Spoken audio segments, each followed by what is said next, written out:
Cry Freedom Soundbite number 38. Wednesday, the 2nd of November, 2017. I wasn't actually going to do one of these for a while. I was going to have a break. So this is a bit sort of impromptu, but couple of things have happened that I need to talk about. So I'm going to cover the first one in this one and do another one later on. So we're fast approaching Remembrance Day, 11/11. And I made some comments under a post that somebody did about not forgetting to wear your poppy. And I sort of held back for a while, and then I thought, no, I've got to say something. So I did. And I was polite, I wasn't rude, I wasn't aggressive. I just said my thoughts on the whole poppy remembrance thing and what I believe it really stands for, and the manipulated energy that is taken from these events and used by the people that caused them in the first place, and are hypocritical enough to go there and pretend to be sorry for what they've done, whereas in reality they're actually celebrating their apparent victories. Anyway, I said a few things about what I thought, and afterwards, well, what did it start? I'll tell you what, talk about setting the cat amongst the pigeons, my God.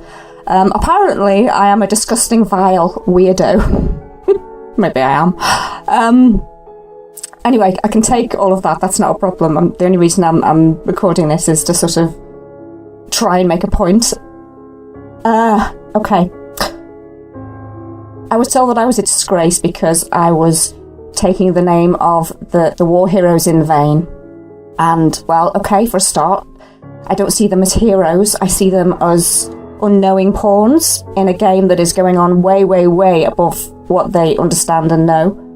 That doesn't mean I don't feel sorry for them. Of course I do. My grandfather fought in the First World War and was pretty much a broken man after that. And he never wanted to talk about it, as many of them didn't, because the experiences were so vile, and that's when the word vile should be used.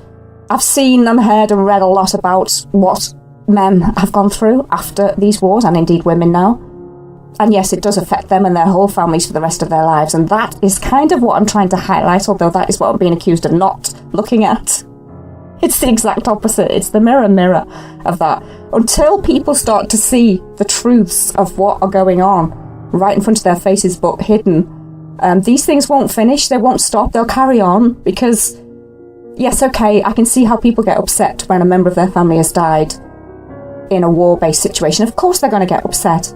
And they take on the symbol of the poppy to commemorate that death, not realising that the whole symbology of the poppy is being used by the people that created the scenario in which that death occurred. And that's the bit that's sort of is hard for people to see. They can't see past that. And I know it's obviously the way that they're meant to think and the programming, which is why few people are prepared to actually speak up and say the opposite, because they are looked upon as being terrible, terrible people who have no care or compassion. And I'm not afraid to say what I think and what I believe because of my experiences and what I've read and looked at. And I never will be, and even less so than I ever have been. You know, you can call me as many names as you want, and that's fine. You know, if I cast one little seed amongst one person that is filled with anger for me, if that goes on at some point in the future to at least make them look at something in a slightly different way, then to me that it's worth it. And I'm never ashamed of anything that I say because it's what I believe, and I never call anyone vile, and I never attack them because they have a different belief. Unfortunately, that is the way that most people do react, though, and they turn on you as if you're the devil incarnate, but okay, so be it. All I'm trying to say is no one cares more about people than I do. I genuinely do, and I've done a lot of things to prove that in the past, and I'm not going to go into.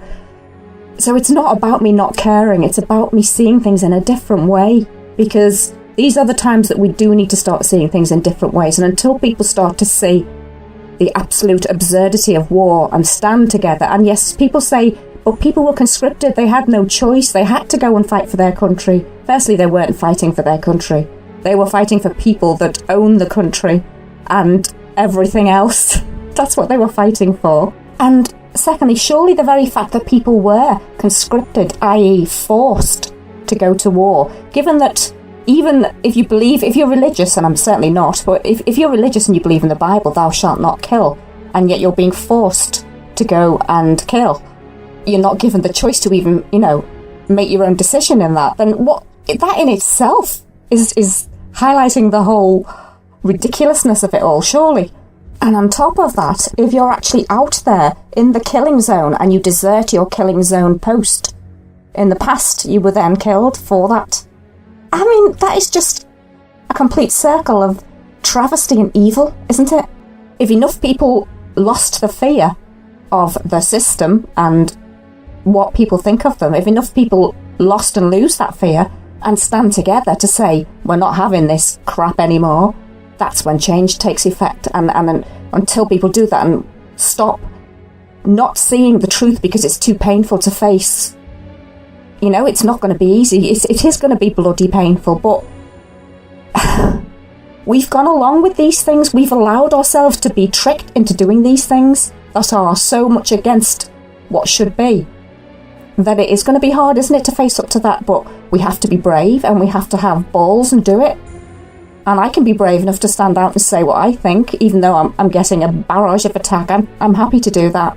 And the more people that are happy to do that and stand together in that, to finally get to a stage where we all, the majority, can see what's happening and stand together and say, no, no, no. So, this, again, it's patriotism that's been inbuilt and programmed into people to believe they're doing it for the right of their country and their freedom. And that's the other thing that I had to say. What freedom? Okay, we're freer than a lot of people out there in some really bad situations in other countries, granted, but still not free. You step out of line a little bit and see what happens and how you're clamped down upon, and then you'll see just how free you are. And I'll give a really, small scale example here with regards to Facebook. You say something that's slightly not what you're meant to say, and you get banned from saying anything, either, for a short period of time or a long period of time, without any consultation whatsoever. That's how free you are. So, no doubt I'll get another ban from Facebook for someone reporting me for saying what I think. There's freedom. These are the things that people need to look at, and instead of attacking the people that are saying them, I mean, I can understand if it was obvious that I was some sort of complete lunatic, just totally having a bad day and smoked about 20,000 joints and was just sort of having a go. I could understand maybe, but that's not me, Anyway, enough. I'll leave it there.